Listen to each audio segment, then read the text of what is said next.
Hari ini Selasa tanggal 14 Februari 2023. Bapak Anies Baswedan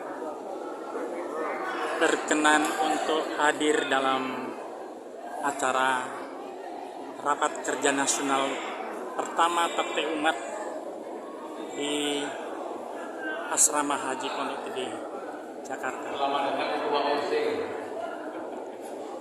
Ribuan massa baik yang ada di dalam gedung maupun di luar gedung sudah menantikan kehadiran Bapak Anies Baswedan.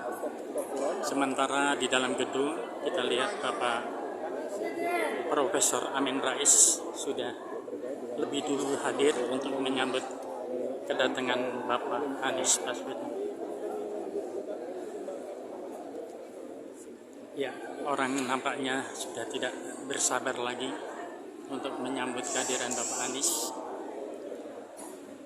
Sosok yang benar-benar telah menjadi simbol perubahan bagi masyarakat di belahan Indonesia.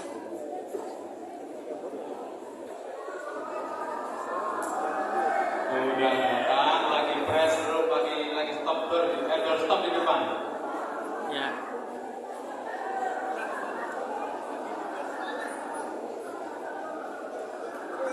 Kemudian stop di depan ya. Kita kasih jalan, tolong masuk ini sudah kayak gini. Baik, beliau sudah hadir, sudah datang tapi masih melakukan resto di ruang PI.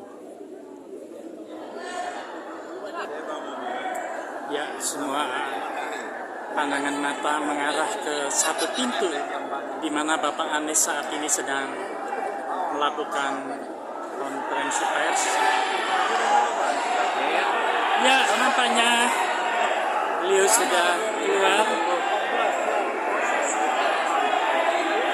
Kita lihat Bapak Anies. Selamat datang kepada Bapak Anies Baswedan, calon Presiden Republik Indonesia, Favorit Partai Umat.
Masya Allah,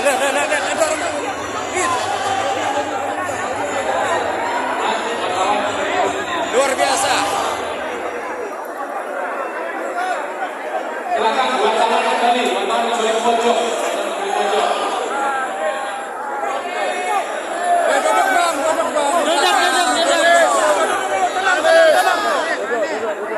bang. Anies. Jangan ditarik tangannya, jangan ditarik. Mas Anies. Mas Anies. Stop. Dari Lampung. Oke, saudaraku. Oke.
sudah. Sudah, ayo. Tertib. Masya Allah. Sabar. Teman-teman keamanan segera turun.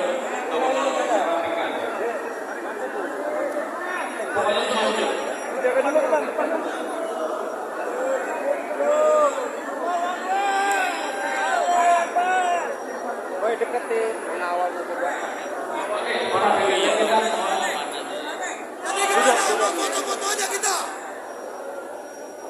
Bukan itu kena kok orang pada jadi betul, beliau langsung naik aja biar memang.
kader dan anggota Partai Umat pada tanggal 17 Ramadan 1442 Hijriah bertepatan dengan 29 April 2021 Masehi.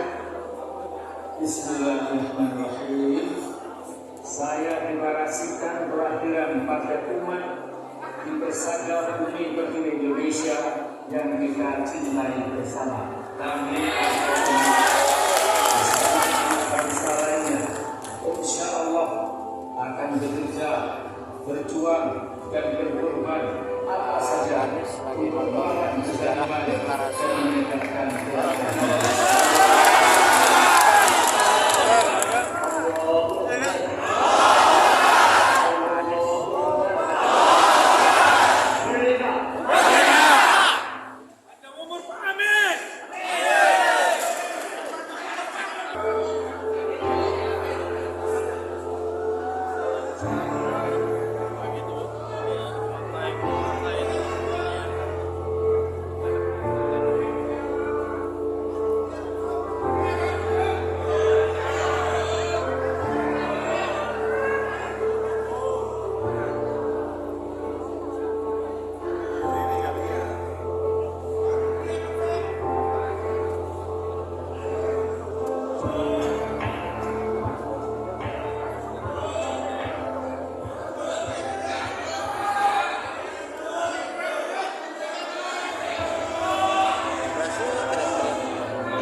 Bersumpah dan berjanji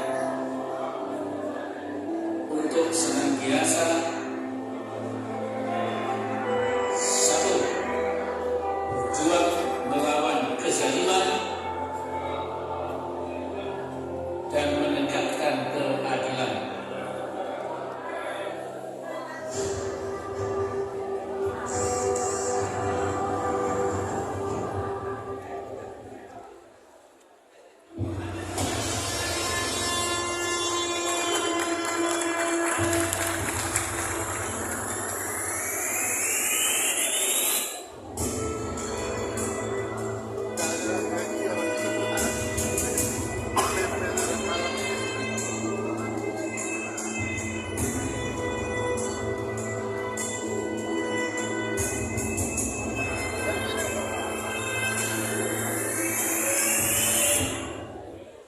Saya coba singkat mungkin, karena ini mungkin momen yang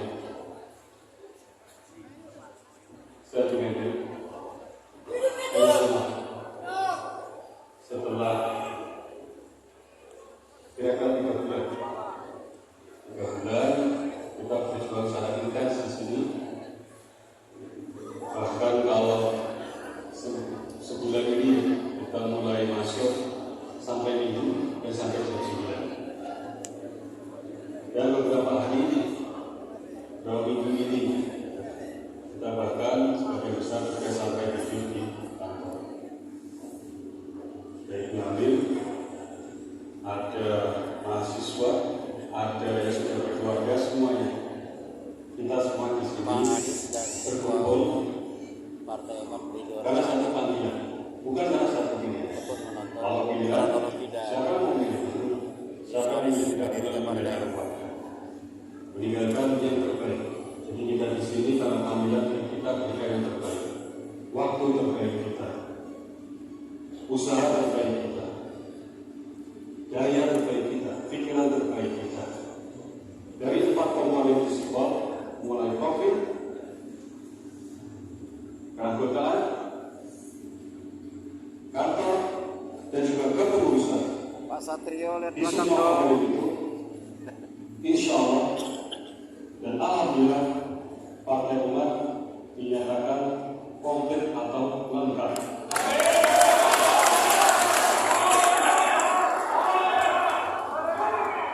Allahu Akbar.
KPU masuk angin.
Partai tak berhasil sebagai peserta pemilu tahun 2024. Allah Akbar.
Mudah-mudahan 60% pemilih yang dari milenial itu tentu bisa caranya bagaimana di garis bagian milenial sendiri mudah-mudahan bisa nyemplung ke pada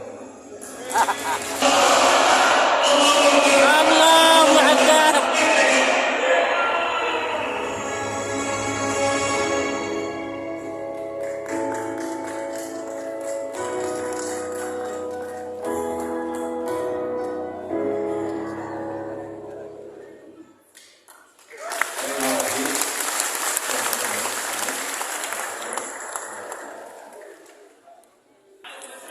Mungkin Pak Anies penasaran kenapa di video tadi terakhir ruangannya bersih, karena memang ruangan ini sangat bersejarah bagi Partai Umat. Jadi sehari setelah dinyatakan lolos, setelah melewati masa-masa banting tulang, banting darah, banting kepala dan seterusnya, pokoknya nasibnya seperti Pak Anies, dibully di mana-mana.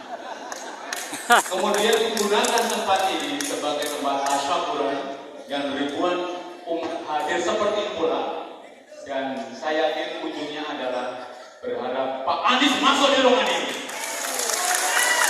Dan alhamdulillah kemarin Mas Wiro langsung mengantar undangannya, saya dampingi, dan Pak Anies langsung menjawab insya Allah hadir. Dan ini tidak dilakukan oleh baca pres lainnya, karena yang lain kami juga Pak, ternyata tidak bersedia hadir pagi, dan hanya Pak Anies saja yang bersedia. Oleh karena itu, siang hari ini kita akan mendengarkan, menyaksikan dialog bersama Mas Wiro dan baca pres favorit Partai Umat, Pak Anies Baswedan. Silakan kita memimpin dialog. Presiden. Presiden.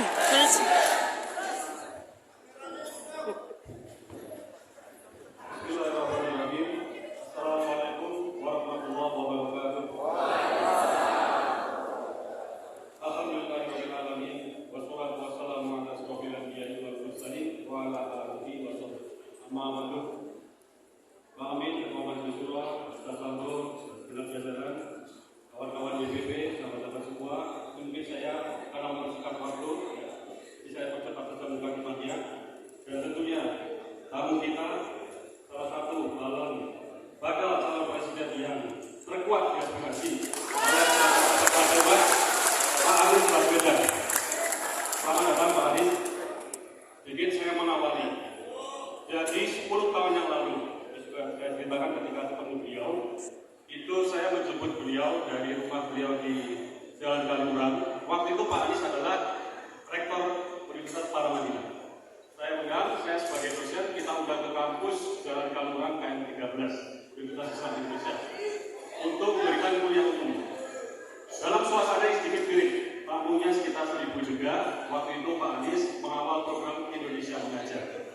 Nah, siapa yang tahu kemudian 10 tahun berikutnya dalam suasana yang artinya dalam jumlah manusia yang sama itu kita bertemu lagi, tapi sekarang Pak Anies bukan sebagai rektor tapi sebagai aspirasi yang kuat bakal calon presiden Republik Indonesia. Ini 14 Februari 2023. Satu tahun lagi 14 Februari 2024 adalah hari pencoblosan. Juga kita ini tidak tahu Pak pesan yang saya sampaikan adalah tapi 10 tahun berikutnya kita tidak tahu apa yang terjadi. Kita bertemu di ruang lagi. Mungkin 1 tahun lagi. Nah, insya Allah di hari pencoblosan 14 Februari 2024 nanti nama Pak Anies kita akan terpilih menjadi presiden.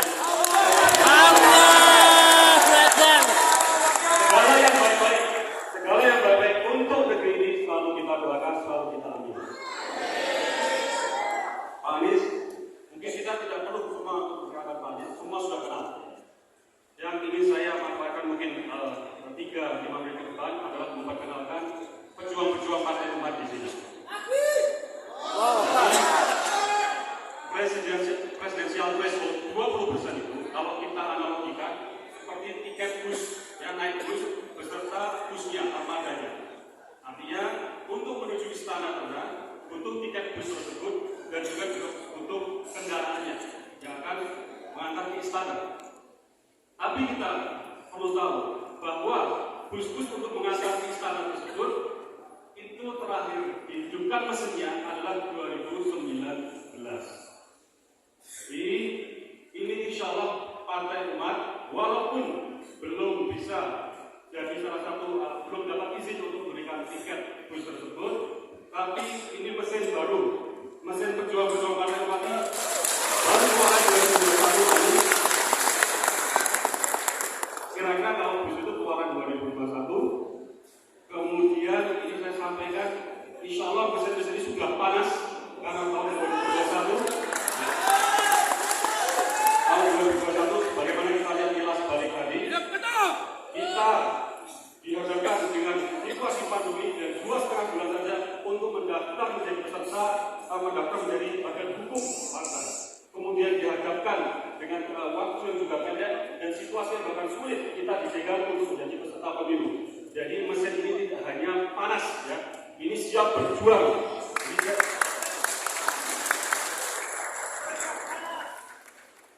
Kita lihat tadi ya, Pak Anies masuk dari depan ke belakang ini bukan sesat ya, itu sampai lupa orang itu. Yang dari Sumatera tadi itu hadir semua. Yang dari Jawa hadir semua. Yang dari Kalimantan hadir semua.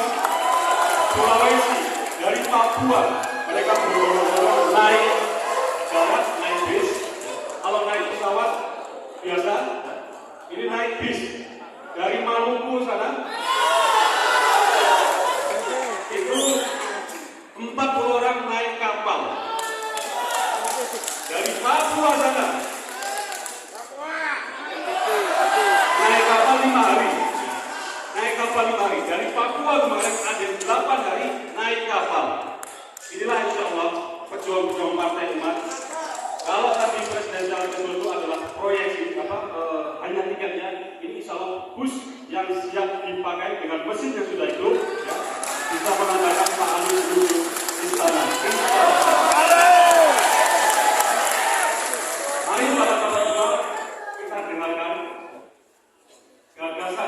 visi dan misi dari seorang Anies Baswedan. Mr. Baswedan, the floor is yours.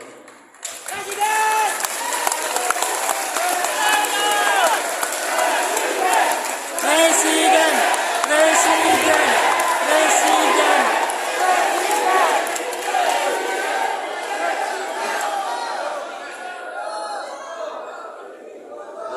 Sambutan dari Anies Baswedan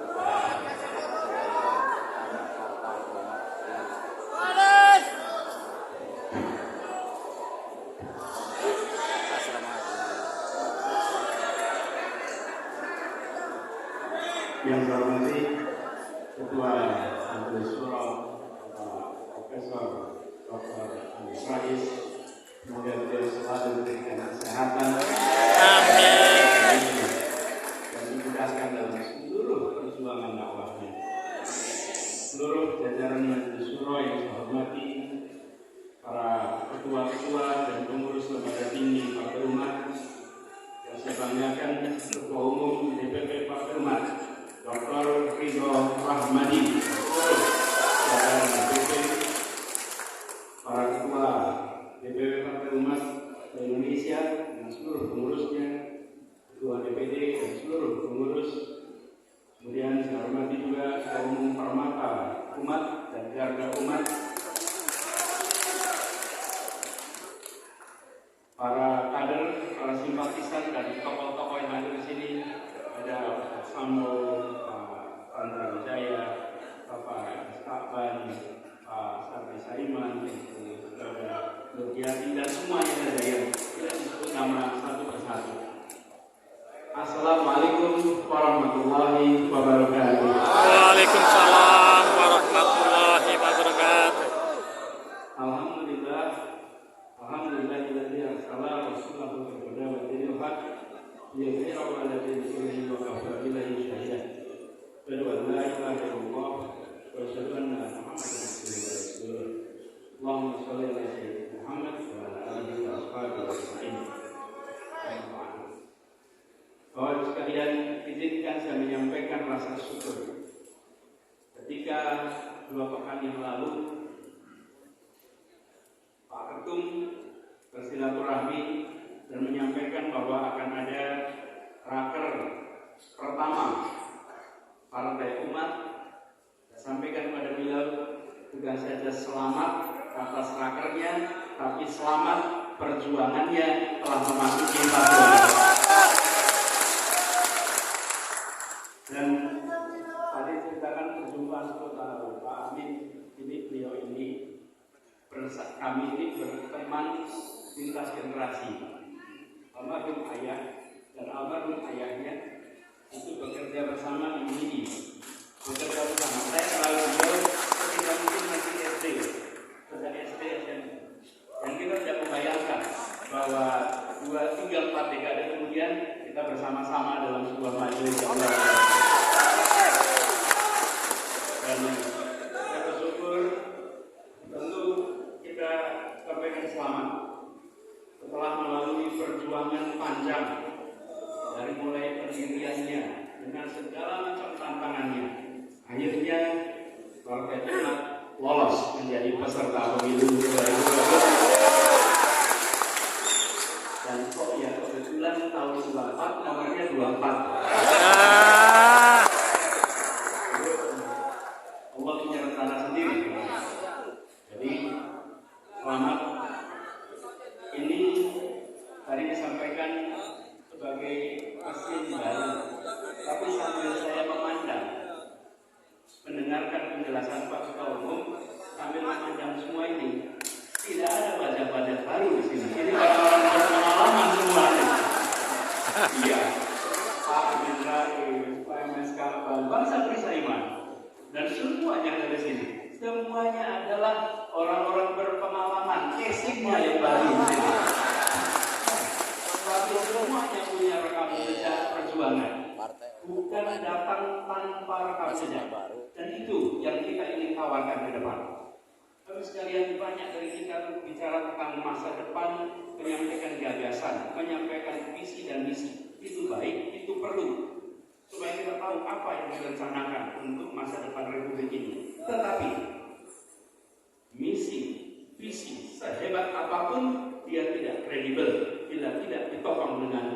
rekam jejak perjuangan itu. Karena apa yang disampaikan sebagai visi misi ini adalah imajinasi. Imajinasi tentang masa depan, apa yang mau dikerjakan besok.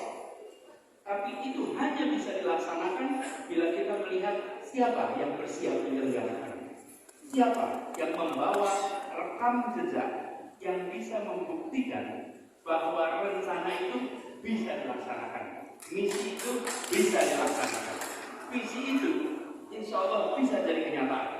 Karena itu ketika di sini berkumpul bersama dengan sebuah misi yang cukup tegas, menegakkan melawan kezaliman dan menegakkan keadilan, maka ini bukan sekedar misi, tapi ini ditopang oleh orang-orang yang membawa rekam jejak perjuangan. Jadi kalau mengatakan akan melakukan A, tapi yang mau melakukan tidak memiliki rekam jejak untuk mengerjakannya, bagaimana kita bisa menyatakan ini kredibel? Karena itulah yang perlu didorong adalah justru menjelaskan bahwa yang membawa misi ini, yang mengemban misi ini adalah mereka-mereka yang memiliki rekam jejak yang kredibel. Dan ini sesungguhnya yang perlu didorong sekarang. Banyak di antara kita hanya membandingkan rencana. Rencana bisa dibuat seindah mungkin, tapi rencana itu adalah imajinasi. Itu adalah khayalan soal masa depan. Tetapi rekam jejak bukan khayalan. Rekam jejak adalah kenyataan. Itu yang saya. Nah, kita berharap sekali bahwa Partai Umat nantinya bisa menjadi salah satu penjaga sama di dalam menuntaskan semua agenda yang 25 tahun lalu dicanangkan dalam gerakan reformasi, di mana Bapak Amin Rais menjadi bapak reformasi dan persis 25 tahun kemudian, tahun ini kita memasuki sebuah fase di mana demokratisasi dan 5 agenda reformasi yang diungkap di tahun 98 harus dikalibrasi. Kalibrasi itu pastikan masih searah dengan titik awal keberangkatan perjalanan ini. Bila perjalanan ini menuju kepada sebuah tujuan, maka setelah berjalan 25 tahun, dievaluasi ulang apakah rute yang ditempuh selama ini adalah rute yang direncanakan 25 tahun yang akan datang. Dan saya yakin insya Allah Partai Umat akan bisa mengawal agenda. Amin. Dan ini juga yang sesungguhnya menjadi gagasan utama yang dibawa selama ini. Kami mendapatkan amanat untuk bertugas di Jakarta 5 tahun terakhir. Dan ketika bertugas di Jakarta, maka agenda utama yang dibawa adalah bagaimana negara bisa menghadirkan keadilan sosial bagi seluruh rakyat Indonesia. Begitu hadir keadilan sosial, dari situ turunannya banyak. Dari keadilan itu kita akan bisa merasakan persatuan. Mengapa persatuan? Karena ada perasaan kebersamaan di mana rasa keadilan itu muncul.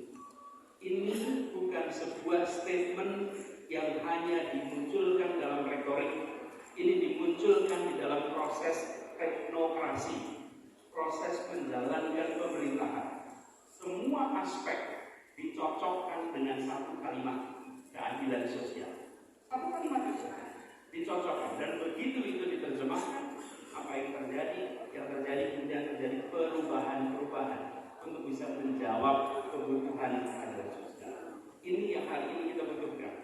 Ketika kita bicara pertumbuhan perekonomian misalnya, maka kita bicara pertumbuhan perekonomian yang berkualitas. Berkualitas itu ditandai dengan apa? Ditandai dengan adanya jangkauan pada semua. Semakin merata, maka semakin berkualitas.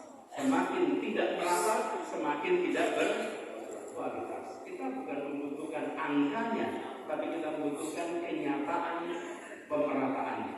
Dan ini yang harus menjadi agenda ke depan. Kalimat itu nampaknya sederhana, tapi bila itu berhenti di dalam pidato, berhenti di dalam upacara, maka masyarakat tidak akan merasakan buahnya demokrasi. Tapi bila itu diwujudkan di dalam proses teknokrasi, proses pemerintahan, maka rakyat akan merasakan terjadi perubahan lewat demokrasi. Ini yang kita bawa ke depan. Dan kita menyaksikan bahwa perjalanan selama beberapa dekade ini, arah dari kebijakan kita seringkali tidak menempatkan prinsip keadilan sosial sebagai prinsip prioritas di dalam pengambilan keputusan. Di sektor apapun, kalau kita perhatikan, keadilan sosial tidak menjadi prioritas utama. Dia diungkapkan, dia dikatakan, tapi dia tidak dijadikan praktek keseharian. Ini yang sudah harus menjadi agenda ke depan. Jadi membaca moto Partai Umat dan menyaksikan insya Allah perjuangan dari mereka-mereka yang punya rekam jejak ini akan mempercepat hadirnya keadilan di Indonesia. Amin. Dan ini juga yang kemudian menjadi PR bagi semuanya, bahwa kita ingin ada kesetaraan kesempatan, kesetaraan di muka hukum, memastikan bahwa di Republik ini semua setara. Itulah sebabnya kita berharap sekali perjuangan ini akan bisa direspon oleh masyarakat. Kami yakin kalau melihat suasana yang ada sekarang di luar, suasana di luar adalah suasana yang menginginkan perubahan itu hadirnya. Ini suasana. Tapi suasana itu harus direspon dengan benar, direspon dengan baik, supaya kita bisa mengawal agenda itu menjadi kenyataan. Tantangan tidak kecil, tapi kita tidak boleh cengeng. Kita tidak boleh berharap tidak ada tantangan. Di dalam sejarah perjuangan selalu ada tantangan. Tidak ada perjuangan yang tanpa tantangan, akan selalu ada. Justru penting sekali dari kita dari awal menyadari ketika perjalanan itu mendaki, maka dia akan membutuhkan energi yang ekstra. Ketika jalanan itu berliku, maka kita tahu akan banyak rintangan di tengahnya. Tapi kalau kita mau pilih jalan yang nyaman, jalan yang menghemat energi, pilih jalan turun dan mendatar. Tapi jalan turun dan mendatar tidak mengantarkan kemana-mana. Perjalanan mendaki itu mengantarkan kepada puncak-puncak baru. Jadi kalau di Partai Umat ini banyak tantangannya, artinya sedang jalan mendaki. Kalau jalannya itu menurun, itu santai, tidak ada kemana-mana. Kalau santai, ringan, ini berarti jalan lagi turun. Jalan turun itu tidak kemana-mana. Tapi kalau lagi mendaki, yakinlah, walaupun gelap, ini akan sampai kepada puncak-puncak. Baik sekalian dihormati, kita berharap hadirnya Partai Umat juga menjawab tantangan-tantangan perubahan ke depan. Ketika kita memperhatikan tantangan ke depan, maka umat, Partai Umat yang membawa nama umat, kita harus menjawab perubahan zaman. Umat Islam bukan saja menjawab tantangan yang dihadapi oleh umat Islam, tapi harus bisa menjawab dan memberikan jawaban atas tantangan yang dihadapi umat manusia. Umat Islam harus menawarkan jawaban bagi tantangan yang dihadapi oleh umat manusia. Kebanyakan kita menghabiskan energi hanya memikirkan bagaimana menjawab tantangan umat. Itu penting dan tidak dilupakan. Tapi kita harus perluas, apalagi dengan ada Partai Umat ini. Artinya mewakili sebuah komponen penting. Tantangan luar biasa. Ada tantangan objektif manusia, mulai dari climate change, perpindahan penduduk dari dari desa ke kota, masalah hunian, berbicara lagi perkembangan teknologi, ada artificial intelligence, ada bioteknologi, yang semuanya mendatangkan kesempatan tapi juga membawa risiko. Dan juga kesenjangan untuk mendapatkan akses atas kemudahan dan kemajuan itu semua. Kemudian tantangan kesehatan. Partai Umat hadir di masa pandemi. Bagaimana tantangan kesehatan luar biasa besar. Kita akan ketemu di tahun-tahun ke depan jumlah populasi masyarakat dunia yang warga lansianya jauh lebih besar daripada sejarah umat manusia sepanjang masa. Belum pernah dalam perjalanan umat manusia punya proporsi lansia yang sebesar sekarang. Ini adalah tantangan-tantangan umat manusia yang kalau kita hadir di dalam kancah ini, maka umat harus siap dengan jawaban untuk tantangan yang dihadapi oleh umat manusia. Kenapa ini penting? Karena Partai Umat menyebut soal politik gagasan. Partai Umat menyatakan politik gagasan sebagai pegangan, bukan sekedar hadir membawa prinsip moralitas, hadir membawa platform keumahan, tapi juga hadir sebagai sebuah partai yang membawa gagasan. Di depan sana ada pemerintah yang mudah-mudahan nanti Partai Umat akan hadir memberikan jawaban. Dan kita menyaksikan pemimpinnya seorang cendekiawan, pendirinya tokoh cendekiawan, tentunya rekam jejak luar biasa. Insya Allah dari sini muncul jawaban-jawaban untuk keadilan umat Islam. Dari umat Islam kepada umat manusia, ini yang harus kita berikan. Baik sekali, terima kasih. Izinkan saya mengakhiri dengan sekali mengucapkan selamat dan sekaligus kita saling mendoakan. Perjalanan kita masih panjang, berliku mendaki.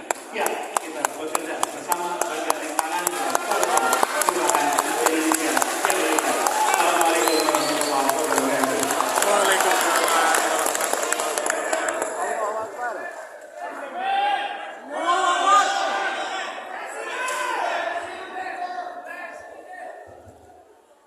Terima kasih Pak Anies Baswedan tadi sudah memaparkan pandangan dan gagasannya secara umum, dan beliau juga mengatakan bahwa agenda reformasi yang sudah kita mulai 25 tahun yang lalu itu perlu dilanjutkan.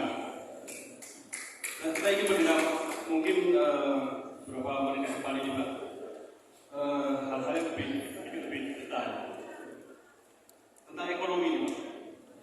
Tentang ekonomi, mungkin spesifiknya ekonomi digital kita. Ekonomi digital kita potensinya sangat besar. Kalau tahun 2021 kita spesifik pada belanja online saja, itu proyeksinya, bukan proyeksinya, itu sampai mencapai 409 triliun nilainya. Nah kita tahu platform belanja digital yang ada di Indonesia ini ada 5 kira-kira. Kita tahu 3 sudah sejak lahir milik asing, 2 diantaranya kemudian investornya juga dari asing. 90% produk yang beredar itu sayangnya adalah produk asing. Hanya 10% yang produk dalam negeri. Ini bagaimana gagasan atau perspektif seorang Anies Baswedan terkait hal ini? Silakan. Terima kasih Pak Ketum. Jadi kalau kita perhatikan terkait dengan digital ekonomi ini, ada unsur penyedia platform digital market. Ini satu unsur. Unsur yang kedua adalah pelaku yang bekerja di dalam digital marketing online. Nah, yang ketiga adalah regulasi pemerintah. Kami belajar masuk Jakarta. Di Jakarta ini, pengalaman kita yang berada di pasar digital adalah usaha yang tengah ke atas, tapi yang mikro, kecil dan mikro tidak masuk ke digital. Kenapa? Ada kendala struktural di situ. Apa kendala strukturalnya? Untuk masuk platform digital harus punya izin, harus punya NPWP. Begitu banyak yang punya usaha di Jakarta tidak punya izin, tidak punya NPWP. Kenapa tidak punya? Ketika diusut lebih jauh, karena izin hanya keluar kalau zonanya benar. Nah, mayoritas ibu-ibu usaha mikro dan industri rumah tangga itu di rumahan yang tidak masuk dalam zona ekonomi, zona yang boleh berkegiatan. Apa yang terjadi? Ya mereka tidak akan pernah keluar izinnya. Kenapa? Di zona yang tidak tepat. Jadi ada restriksi itu. Apa yang kami lakukan? Sekarang di Jakarta semua zona boleh untuk melakukan kegiatan perekonomian. Mendadak semua bisa ikut. Ada kecualinya zona hijau. Zona hijau artinya untuk pertamanan ruang terbuka. Yang lainnya bisa. Dengan begitu langsung bisa masuk. Kedua, dibagikan itu namanya perizinan. Dibagikan sehingga mereka masuk. Apa yang terjadi? Sekarang ini di Jakarta angkanya cukup besar. Per hari delivery per hari 14,5 juta delivery per hari. Dari mana? Dari segala macam pelaku mikro. Jadi yang secara jumlah fantastis. Jadi kita harus secara serius melihat apa yang menyebabkan ini bertumbangan kita tidak bisa masuk. Itu satu aspek dari sisi pelaku. Yang kedua, kita sudah harus memilah mana produk-produk yang Indonesia sudah menghasilkan sehingga tidak perlu kita berada dalam posisi sebagai importer. Dan ini harus kita atur karena kalau tidak kita kebanjiran dengan segala macam produk yang secara skala ekonomi mereka bisa berproduksi skala besar sehingga unit cost-nya menjadi sangat kecil. Lagi-lagi regulasi, tapi intinya dibuat agar semua bisa bekerja di dalam pasar digital. Yang kedua, kesetaraan kesempatan agar tidak tergilas oleh yang besar. Prinsipnya sederhana, membesarkan yang kecil tanpa mengecilkan yang besar. Itu kira-kira. Menarik, terima kasih. Ya, kemudian ini Pak, kita terutama partai-partai yang berbasis Islam ataupun berbasis masa Islam itu sekarang disudutkan dengan narasi-narasi yang berbeda-beda. Oh, itu politik identitas, berjubah putih dan seterusnya. Jadi termasuk identik dengan kekerasan dan lain sebagainya. Padahal kita tahu kalau politik tanpa landasan atau referensi utamanya itu moralitas atau etika yang absolut permanen, itu nanti jadi kehilangan arah. Kalau kita terjebak dalam relativisasi moralitas dan etika, nanti kita bisa tidak konsisten dan ya terjebak dalam hal-hal yang hari ini benar, besok bisa jadi salah, tidak mengapa selama hubungan benar. No, mohon tanggapannya. Saya pakai pengalaman saja, Pak Ketua. Ketika pemilu Pilkada 2017 di Jakarta, semua label itu ditempelkan kepada yang terpilih. Semua label ditempelkan. Apapun nama labelnya. Tapi saya sampaikan, kami tidak akan menjawab itu semua dengan lisan. Karena seluruh pelabelan itu adalah untuk menciptakan persepsi. Persepsi itu bisa diciptakan lewat minimal dua pendekatan. Satu, dengan strategi komunikasi. Strategi komunikasi di mana begitu banyak orang mengatakan ini adalah secangkir air putih. Tapi kalau kita bikin strategi komunikasi, ada 100 orang bilang ini adalah air keras, terbentuklah persepsi ini adalah air keras. Kenapa terbentuk persepsi ini air keras? Karena ada 100 orang yang rame-rame bilang ini air keras. Nah, cara kita menjawab ini bisa dengan mengumpulkan 100 orang, 200 orang bilang sama-sama ini air minum, bukan air keras. Tapi yang terjadi adalah kompetisi komunikasi. Satu mengkomunikasikan A, satu lagi counternya. Kami di DKI pilih jalur kedua, yaitu persepsi dibentuk lewat kenyataan, bukan pernyataan.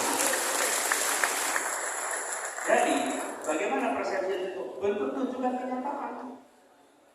Kami bertugas Jakarta tunjukkan sesudah berjalan 5 tahun, apakah ada bukti bahwa yang ditudingkan menemukan pembuktiannya. Bila yang ditudingkan tidak menemukan pembuktiannya dan ternyata memang tidak ditemukan, maka semua pernyataan-pernyataan itu batal demi akal sehat kita semua. Jadi, menurut saya hari ini kita tidak perlu bertanding pernyataan. Justru kita menunjukkan kenyataan. Karena kenyataan ini akan memiliki efek persepsi yang lebih kuat daripada pernyataan. Dan ketika kita berjuang membawa narasi keadilan, maka identitas apapun itu menginginkan hadirnya rasa keadilan. Dengan begitu, kita tidak masuk di dalam jebakan pernyataan. Tapi yang kita dorong justru adalah kenyataan. Untuk apa? Perubahan. Perubahannya untuk apa? Untuk kebaikan. Kebaikan bentuknya apa? Rasa keadilan untuk semua. Kira-kira gitu. Terima kasih. Terima kasih Pak Anies. Saya tadi jadi teringat ini hal lain. Jadi waktu saya mengantar undangan ke Pak Anies itu 2 minggu lalu Pak ya, itu memang ada satu hal yang tidak berubah dari Pak Anies dari 10 tahun yang lalu. Jadi he was paying attention. Jadi dia sangat memberikan perhatian, sangat memuliakan tamu. Jadi ini yang impresi yang saya dapat ketika juga 10 tahun yang lalu menjemput Pak Anies, dan saya yakin ini satu modal yang harus seorang pemimpin miliki, yaitu mendengar masyarakatnya. Nah Pak Anies, cawapres Pak Anies.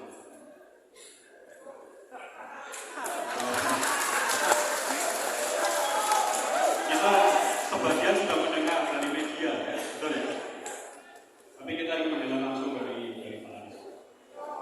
Kriterianya Pak Anies, kriterianya. Barangkali setelah masuk acara kernasnya dan berubah kriterianya. Silakan Pak Anies. Apakah di ruangan ini ada aspirasi?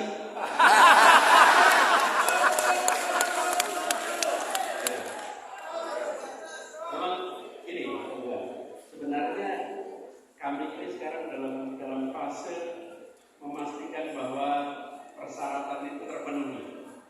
Karena tanpa persyaratan 20% terpenuhi, saya rasa siapapun juga akan berpikir 2-3 kali untuk ikut dalam pasangan. Persis. Nah, karena belum ada, tapi insya Allah ini mudah-mudahan tidak lama lagi tuntas. Nah, kalau bicara sebatas kriteria, lihat ini 3 yang pertama itu teknokratik, 2 yang terakhir itu terkait dengan arah dan kerja. 1, teknokratik, bahwa punya kontribusi signifikan pada pemenangan. Yang kedua, bisa memperkuat barisan koalisi untuk perubahan. 3, bisa membantu menjalankan pemerintahan dengan efektif. Itu 3 pertama, objektif. Yang 3 yang keempat adalah memiliki garis perubahan yang sama, bahwa ini adalah pasangan yang menawarkan perubahan. Itu kira-kira. Yang keempat, tentu saja chemistry, kerja bersama yang solid. Jadi 5 ini, dan kita belum tahu, saya juga belum tahu bagaimana nantinya, tapi doakan prosesnya bisa jalan dengan baik, dan tentu akan mendengar semua, dan harapannya juga nanti mendengar dari Pak Ketum jika berjalan. Terima kasih. Baik, sahabat-sahabat semua, ini karena waktu beliau sangat padat, ada agenda lain. Ini terakhir saja Pak Anies sebagai penutup. Insya Allah, jika nanti Pak Anies terpilih sebagai Presiden Republik Indonesia 2024, apa yang akan Pak Anies lakukan dalam 1 tahun pertama dalam bahasa yang sangat singkat? Ini kerjanya 1 tahun ke depan dulu aja nih. sampai 14 Februari. Itu barangkali yang saat ini menjadi krusial. Tapi yang jelas saya sering menjawab pertanyaan tentang masa depan dengan mengajak lihat masa lalu. Kenapa? Ini dalam ilmu musikologi ada. Musikologi itu mengatakan begini, prediktor terbaik atas apa yang akan dikerjakan di masa depan adalah apa yang sudah dikerjakan di masa lalu. Karena apa? Karena itu ada polanya. Bila di masa lalu mengerjakan, misalnya bersikap konsisten, maka besok juga akan bersikap konsisten. Bila di masa lalu mengerjakan programnya A, B, C, D, ke depan juga begitu. Karena itu Pak Ketum, ke depan kami akan memprioritaskan agar agenda keadilan itu muncul dalam semua yang menjadi aktivitas teknokrasi pemerintahan. Itu paling penting. Harus diturunkan. Kalau tidak akan jadi bagus. Dan di Jakarta itu diwujudkan. Jadi ketika kita tadi bicara UMKM, pertanyaan kan, bagaimana bisa adil semua tumbuh? Dibuat terobosan-terobosan. Insya Allah itu akan dilakukan. Terima kasih. Terima kasih Pak Sosudar. Sekali lagi beri aplaus.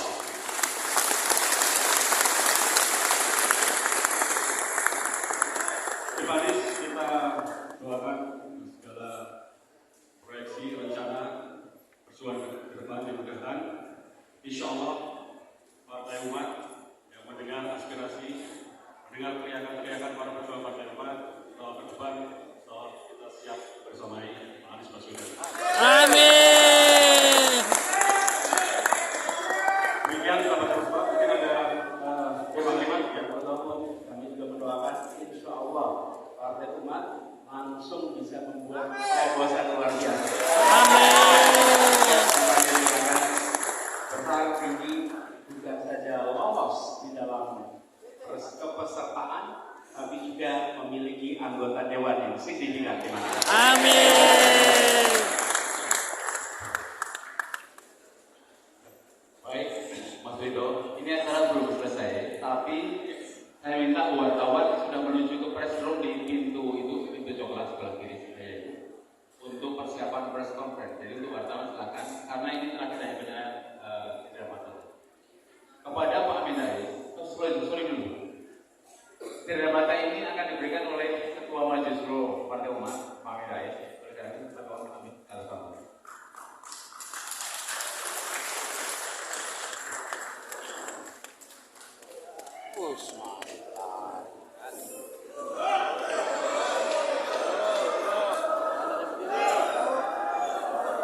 Dulu yang Pak dulu yang hotel.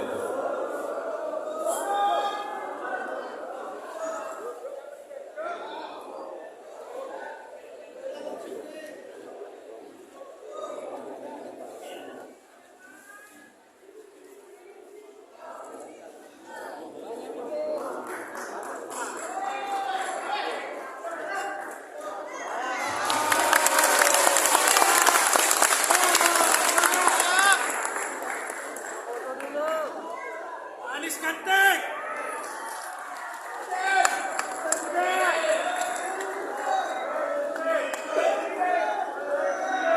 Presiden. Presiden.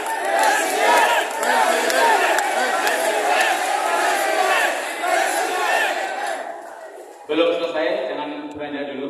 Pak Amin, Pak Anies, Pak Ridho, silakan menghadap saya, Pak. Pak Anies.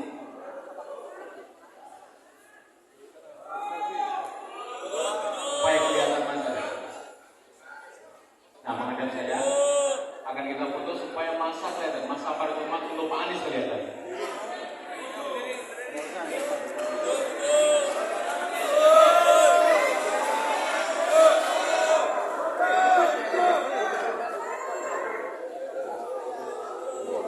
Semua tangan diangkat,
Tolong berjalan. Tolong berjalan. Anies. Anies.